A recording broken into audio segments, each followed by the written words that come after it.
नमस्कार साथियों, मैं प्रभात वालिया एक बार फिर से सोनी एजुकेशन के इस प्लेटफॉर्म पर आप सभी का स्वागत करता हूं। सोनी ऑफिस के ऑफलाइन सेक्शन में हम लोग अभी तक 2 एक्सरसाइज का अध्ययन कर चुके हैं। आज हम एक्सरसाइज नंबर 3 लेते हैं, यानी वर्ड जो एफिशिएंसी की प्रैक्टिस है उसका तीसरा सेट आज हम लोग करने वाले हैं। चलिए दोस्तों, इस तीसरे सेट की शुरुआत में हम लोग ओपन करते हैं, पहले टेस्ट को क्लिक करते हैं टेके टेस्ट पर। आप थोड़ा सा वेट करें 5, 7, 10 सेकंड का, उसके बाद ये टेस्ट लोड होकर स्टार्ट हो जाता है। आप 2-3 बार अगर लगातार भी क्लिक करते हैं तो ये ऑप्शन प्रॉपर खुल नहीं पाता है। और हम बात करेंगे, पहले टेस्ट में हमने अच्छे से किया, 50 में 50 स्कोर कर पाए। दूसरे टेस्ट पे हम चले तो एक कोई मिस्टेक अपने से रह गई थी, जिसमें हम लोगों ने 46 नंबर ही ला पाए थे। फिर हमने उसे सोल्व करके देखा कि कहीं ऑफिस में मिस्टेक है या हम लोगों ने उसे सोल्व करते समय ही कुछ मिस्टेक कर दी। तो थोड़ा थोड़ा आप लोगों को ध्यान रखना है दोस्तों। ऐसे ही छोटी छोटी गलतियां आपको सिखाएगी और उन्हीं को पार पाकर आप अपना सिलेक्शन एग्जाम में करवा पाएंगे। चलिए साथियों, शुरुआत करते हैं पहले प्रश्न से। 14 प्रश्न इस सेक्शन में हम लोगों के पास है। क्या कह रहा है? Set the right indent of second paragraph to 1.89। कोई दिक्कत नहीं है, सेकंड पैराग्राफ ये रहा, क्लिक कर दो। क्लिक वाला मेथड करके भी आप कर सकते थे, मैंने कहा था आप क्लिक वाले की जगह सेलेक्ट कर लो तो पूरी चीजें आपको याद ही प्रॉपर तरीके से रहेगी। इंडेंट सेट करने की 2 जगह हमारे पास होती है। चाहो तो आप इंडेंट पेज लेआउट से सेट कर सकते हो, चाहो तो आप इंडेंट होम से भी सेट कर सकते हो। हम पेज लेआउट पे चलते हैं। राइट इंडेंट सेंटीमीटर में दिखा रहा है, ये कोई बात नहीं, आप इसे काटो, पहले वाले को 1.89 और इंच के लिए डबल कोट्स लगा दो ऊपर और एंटर दबा दो। अब हमें तो 1.89 इंच करना था, इसने 4.8 सेंटीमीटर कर लिया, कोई बात नहीं, हमें जो कहा है हम वो कर देते हैं। एक बार फिर देख लो, इस पे क्लिक कर रखा है मैंने, यहां पर जाकर मैंने क्या किया, 1.89 आगे डबल कोट्स लगा के सेंटीमीटर बना दिया, इंच बना दिया, इससे ये अपने आप उसे कवर कर लिया है। हम अब की बार क्या कर रहे हैं, प्रश्न के साथ साथ ही डिस्कस करते हुए चल रहे हैं कि हमें क्या करना है। इंडेंट ये यहां से भी सेट हो सकता था, इंडेंट ये वाला आपका होम पर जाकर आप इस पैराग्राफ को ओपन करके भी यहां भी इंडेंट वाला फीचर आता राइट वाला, यहां से उसे अप्लाई कर सकते थे। पहला खत्म हुआ प्रश्न। प्रश्न संख्या 2 यानी नेक्स्ट पे चलते हैं। Make the 4th rows text bold and italic in the given table. कहने का मतलब हुआ, जो टेबल दे रखी है दोस्तों, उसकी चौथी रो का जो टेक्स्ट है उसे बोल्ड और इटालिक करना है। टेबल कहां है? नीचे चलिए, टेबल मिल जाएगी आपको। ये इसकी पहली रो, दूसरी रो, तीसरी रो, चौथी रो, पूरी रो को सेलेक्ट कर लिया मैंने, बाहर से ऐसे क्लिक करके सेलेक्ट हो गई ये। और इसको क्या करना है, होम पर जाना है आप लोगों को। होम पर जाने के बाद बोल्ड करना है, फिर इटालिक करना है। 2 ही काम हम लोगों को दिए गए थे, आप सीधा सीधा क्लिक करके उन्हें अप्लाई कर दीजिए, कहीं कोई दिक्कत नहीं है। अगले प्रश्न की तरफ बढ़ते हैं। प्रश्न संख्या 3। Make the second paragraph of this document highlight. Highlight colour should be pink. यानी कहने का मतलब हुआ, दूसरे पैराग्राफ को पिंक कलर में हम लोगों को हाईलाइट करना है। दूसरे पैराग्राफ को एक बार हम लोग क्या कर लेते हैं साथियों, सेलेक्ट कर लेते हैं, होम पर जाते हैं, हाईलाइट पर जाते हैं और हाईलाइट में कौन सा कलर लेना है, पिंक कलर पे क्लिक कर देते हैं। हमने इसे पिंक कलर में क्या कर लिया, हाईलाइट कर लिया। हाईलाइट का ये भी एक तरीका है, एक और तरीका हाईलाइट का है, मैं जो आपको सिखा देता हूं। आप यहां से कोई भी कलर लो, जैसे मान लो पिंक कलर लो, येलो कलर लो, आप हाईलाइट जिसको करना चाहते हैं ऐसे सेलेक्ट करके वापस जाओ, ये पिंक कलर में हाईलाइट हो गया। ऐसे भी कर सकते हैं, एक तो सेलेक्ट करके हाईलाइट पर जाना और एक पहले हाईलाइटर को सेलेक्ट करके भी आप ऐसा अप्लाई कर सकते हैं। इनको सेलेक्ट कर लो, ये हमें गड़बड़ नहीं करनी है, इसको मैंने हटा दिया है, नो कलर, ठीक है, इसको नो कलर में हमने कर दिया है ताकि नंबर ना काट ले कहीं, और क्या बात है। 3 के बाद हम कौन से चल रहे हैं, चौथे पर, क्योंकि मैं आपको केवल सॉल्यूशन के पर्पस से सेक्शन नहीं करवा रहा हूं, मैं समझाना भी चाह रहा हूं। Set the text alignment centred to the 3rd paragraph in the document. दोस्तों कौन से पैराग्राफ का करना है, 3rd। फर्स्ट पैराग्राफ आ गया, सेकंड पैराग्राफ आ गया, ये कौन सा है, 3rd। सेलेक्ट कर लो, ये डॉट भी नहीं छूटना चाहिए, छूटते ही गड़बड़ मान लेगा। सॉफ्टवेयर कुछ भी नहीं जानता है, आपने थोड़ा बहुत डॉट भी छोड़ दिया, पहला वर्ड भी छोड़ दिया तो पूरा गलत हो जाएगा, इसलिए थोड़ा ढंग से सेलेक्ट कर लें। कौन सा करना है? सेंटर्ड करना है। देखो यहां पर क्या लिखा हुआ आ रहा है? सेंटर। यहां पर क्या लिखा आ रहा है? राइट। आप इसे ओपन कर लो, जो नाम चाहिए वो मिल जाएगा लिखा हुआ। जनरल अलाइनमेंट में जस्टिफाई की जगह हम क्या कर लेंगे दोस्तों? सेंटर्ड कर देंगे। क्या कर देंगे? सेंटर्ड। और क्या करेंगे से? ओके। अलाइनमेंट क्या हो गया? सेंटर। सेंटर्ड कर दो, सेंटर कर दो, एक ही बात है, कोई दिक्कत वाली बात नहीं है, नंबर दोनों में बराबर मिलेंगे। ये तो नाम मिलाने के लिए मैं आपको सेंटर की जगह पे सेंटर्ड पर लेकर चला गया। अगला प्रश्न संख्या 5। दोस्तों बहुत आसानी से हम पेपर सोल्व कर पा रहे हैं, सेक्शन को समझ पा रहे हैं। नेक्स्ट पे चलते हैं। क्या कह रहा है? Set the document page margin to wide. कहां पर जाना है? पेज लेआउट पर। कहां पे जाना है? पेज सेटअप पर। कहां पे जाना है? मार्जिन पर। कौन सा चाहिए? वाइड। क्लिक कर दो, कोई दिक्कत नहीं है, जो बोला है हमने कर दिया है। अगला प्रश्न नेक्स्ट पे चलते हैं। क्या कह रहा है? Apply bold and italic effect to word arena wherever it occur in the document. Arena word document में जितनी बार भी आया है उसे हमें क्या करना है? बोल्ड और इटालिक करना है। कोई दिक्कत नहीं है। कहां पर जाएंगे हम लोग? पहले होम पर जाएंगे। कहां पर जाएंगे हम लोग? इसके बाद इस फाइंड वाले फीचर पे जाएंगे। यहां पर हम लोगों को एक वर्ड लिखना है अरेना, यही वर्ड ढूंढना था। फाइंड इन पे जाएंगे, मेन डॉक्यूमेंट पर क्लिक करेंगे। 3 बार मिला है आपको ये। इन तीनों को हम लोग ऊपर जाकर बोल्ड इटालिक करके इसे क्या कर देते हैं? क्लोज कर देते हैं। सिंपल सा वर्ड था, हमने इसे देख लिया। क्या अभी तक हमें इन 6 प्रश्नों में कुछ भी टाइप करना पड़ा है क्या? नहीं। टाइपिंग केवल एफिशिएंसी के केस में हम लोगों को काम आती है, जहां पर हम क्या करते हैं? फाइंड और रिप्लेस करते हैं, या फिर हम हेडर और फुटर लगाते हैं। साथियों आपके एग्जाम में एक क्वेश्चन टेबल का 100% कंफर्म होता है, एक क्वेश्चन हेडर एंड फुटर का 100% कंफर्म होता है। ये 2 प्रश्न तो बनते ही बनते। उसके बाद जनरल फॉर्मेटिंग में बोल्ड करना, इटालिक करना, अंडरलाइन करना, इस प्रकार के प्रश्न आते हैं। ठीक है, चलिए प्रश्न संख्या कौन से पे चलते हैं? 6 हो गया हमारा। 7 number, make the first paragraph background colour red. पहला पैराग्राफ है, पहले पैराग्राफ को सेलेक्ट किया मैंने। सेलेक्ट करके मैं कहां पर गया? ये बैकग्राउंड कलर या शेडिंग कलर बोलते हैं दोस्तों इसको। कौन सा करना है? रेड। बैकग्राउंड कलर या शेडिंग कलर पे जाके हमने क्या अप्लाई कर दिया? रेड अप्लाई कर दिया। कोई दिक्कत वाली बात नहीं है। ठीक है, आगे बढ़ सकता हूं जी सर। नेक्स्ट प्रश्न पे चलते हैं। Make the table cell text at 3rd row and 1st column italic. क्या कह रहा है? टेबल की 3rd रो के 1st कॉलम, 3rd रो का 1st कॉलम नहीं बनेगा, 3rd रो की 1st सेल। 3rd रो की 1st कौन सी? सेल। अगर मैं कहूं टेबल नीचे है, पहला रो, दूसरा रो, तीसरा, ये 3rd रो की 1st सेल है। सेलेक्ट कर लिया मैंने इसको। सेलेक्ट करने के बाद क्या करना है? कॉलम इटालिक, इटालिक करना है। ठीक है मेरी बात। 3rd रो की 1st सेल, 1st कॉलम नहीं होगा यहां पे। 1st कॉलम तो ये पूरा हो जाता, सेल ही इंडिविजुअल होती। अगला प्रश्न चलना है 9 नंबर। Make the table cell text at 2nd row and 3rd column bold. 2nd row, 3rd column. Row कौन सी है? 2nd। कॉलम कौन सा है? 3rd। यही है 3rd कॉलम 2nd रो का। क्या कह रहा है? कौन सा ऑप्शन लगाना है? बोल्ड। आप कहां जाके क्लिक कर दो? बी पर। बी का मतलब बोल्ड।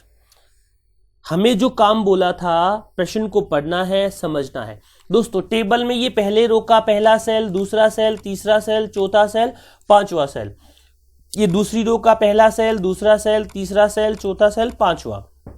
क्या कह रहे हैं? सिंपल सा, 2nd रो का 3rd कॉलम, 3rd कॉलम की जगह 3rd सेल करना है। ये आपको ध्यान से क्वेश्चन में पढ़ना है। प्रश्न संख्या कौन से पे चलना है? 10 पर। सिंपल सी बात है, पढ़ लो, बात करते हैं, समझ लेंगे। Set row text colour red, एक minute. Set row text colour to red in the 2nd row of given table. 2nd row है ना, उसका टेक्स्ट कलर कौन सा करना है, रेड करना है। यही होता है रेड कलर, ओके कर दो। रो का करना है, पिछली बार हमें किसी कॉलम का नाम दे रखा था यानी सेल का करना दिया था, इस बार हमें क्या कहा है कि आप पूरी की पूरी रो पर ये इफेक्ट अप्लाई कर दीजिए। कहां पर चलना है, नंबर 10 के बाद 11 पर क्या कह रहा है, ध्यान से पढ़िए। सेट लेटर स्पेसिंग, दोस्तों लेटर स्पेसिंग को हम कैरेक्टर स्पेसिंग ही कहते हैं। वर्ड क्लाम इन इंटायर डॉक्यूमेंट 2.5 करनी है। क्लाम वर्ड इस डॉक्यूमेंट में जहां भी आया है उसकी कैरेक्टर स्पेसिंग हमें 2.5 करनी है। कोई बात नहीं, हमें कहां जाना है, फाइंड पर। हमें क्या लिखना है, अरेना नहीं लिखना है इस बार क्या लिखना है, KALAM, क्लाम लिखना है। फाइंड पे जाना है मेन डॉक्यूमेंट में, जहां जहां क्लाम मिल गया हमें कोई दिक्कत नहीं। इस बार इस फोंट वाले बॉक्स को खोलना है, सीधा नहीं दिख रहा था आपको, इस फोंट वाले फीचर को खोलकर अप्लाई करना पड़ेगा। यहां पर हम कहां जाएंगे, कैरेक्टर स्पेसिंग, और जो आपको 2.5 बोलिए लेटर स्पेसिंग, आपको बस यहां पर 2.5 करना है। कितना करना है, 2.5, ओके करना है, ऑटोमेटिक अप्लाई कर देगा। आपको आगे एक्सपेंडेड कुछ नाम नहीं दिया है तो आपको कुछ नहीं छेड़ना है, सीधा 2.5 लिख दो, आपका क्वेश्चन हो जाएगा। क्लोज कर दो इसे। अगला प्रश्न, प्रश्न संख्या 12 क्या कह रहा है, सेट लेटर स्पेसिंग 200 स्केलिंग करनी है आपको, क्लाम वर्ड और जितने भी डॉक्यूमेंट में आया है, कोई दिक्कत वाली बात नहीं है। क्या कह रहा है, set letter scaling 200% to word claim in the entire document, apply this effect to all occurrences of the word.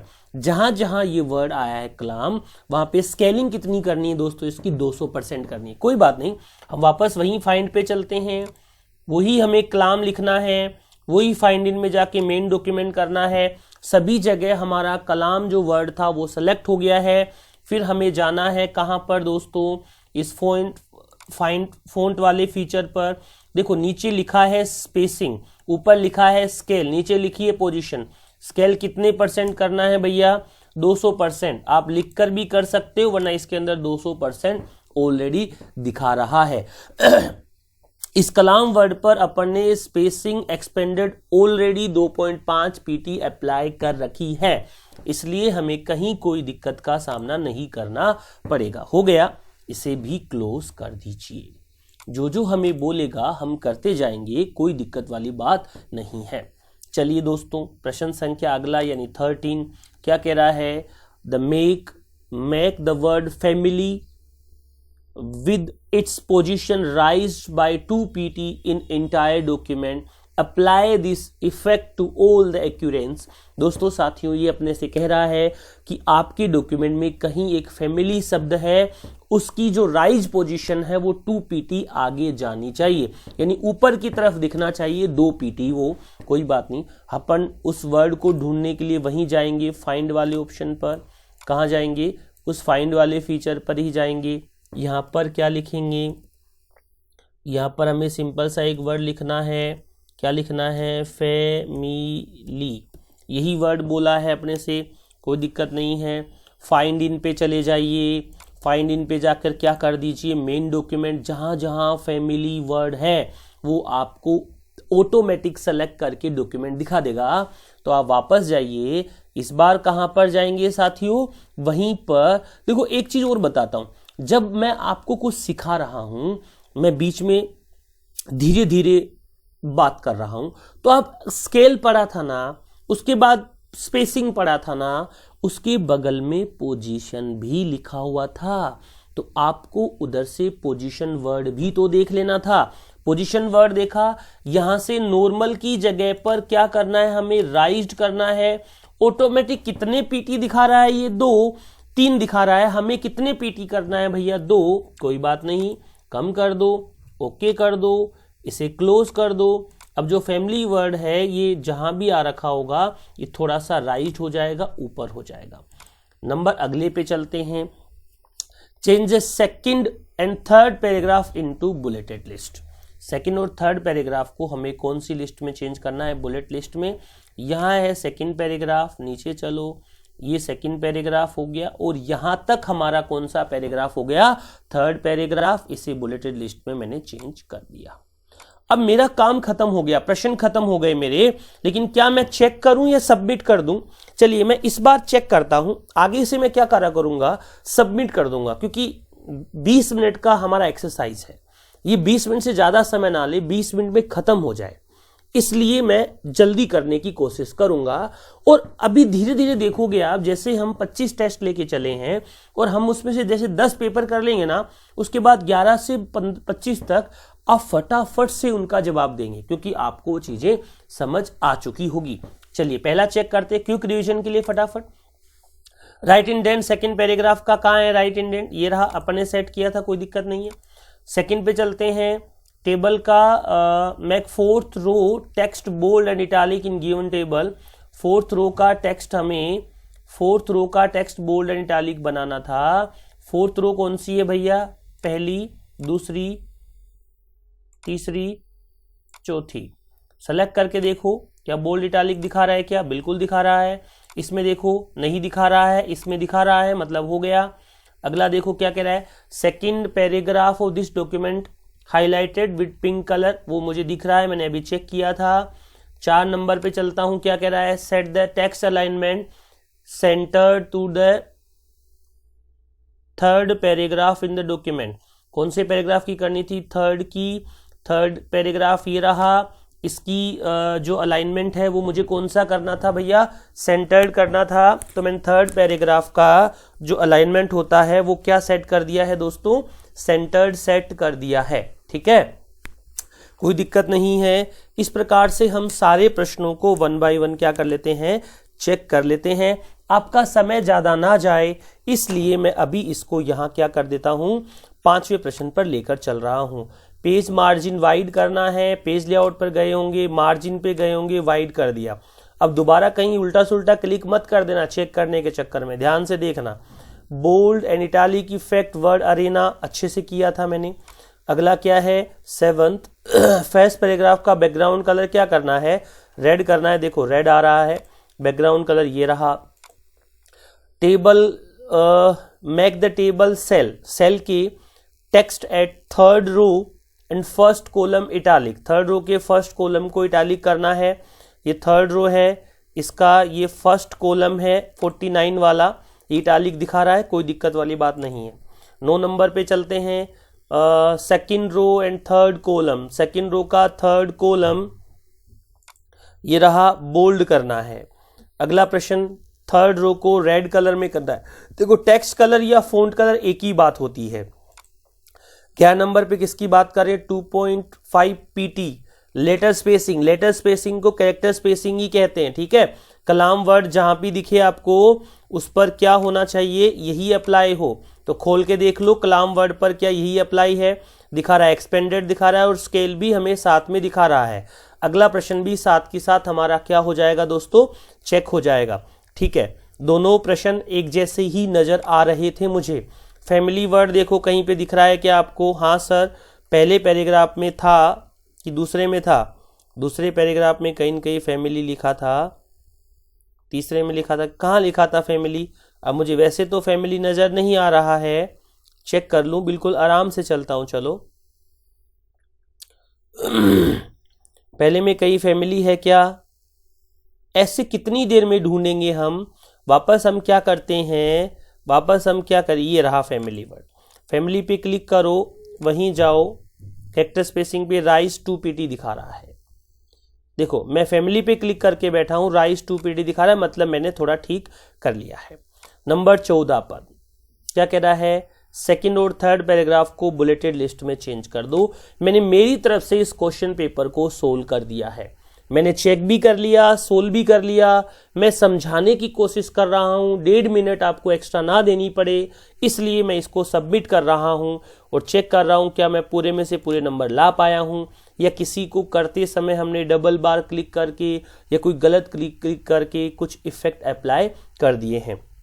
दोस्तों इस सेक्शन में आज हमने तीसरा जो वर्ड एफिशिएंसी का असाइनमेंट था उसे देखा है। इस बार मैं 50 में से 50 नंबर लेकर आया हूं। सभी लोग जो इस क्वेश्चन को देख रहे हैं, उम्मीद कर रहा हूं इसको देखने के बाद जब वो पेपर करेंगे तब वो भी 50 में से 50 नंबर लेकर आएंगे। दोस्तों आज के इस सेक्शन में इतनी ही बात करेंगे। मैं प्रभात वालिया आपके उज्जवल भविष्य की कामना करता हूं। आज के इस सेक्शन के लिए इतना ही। अगली क्लास तक के लिए आप सभी लोगों का धन्यवाद।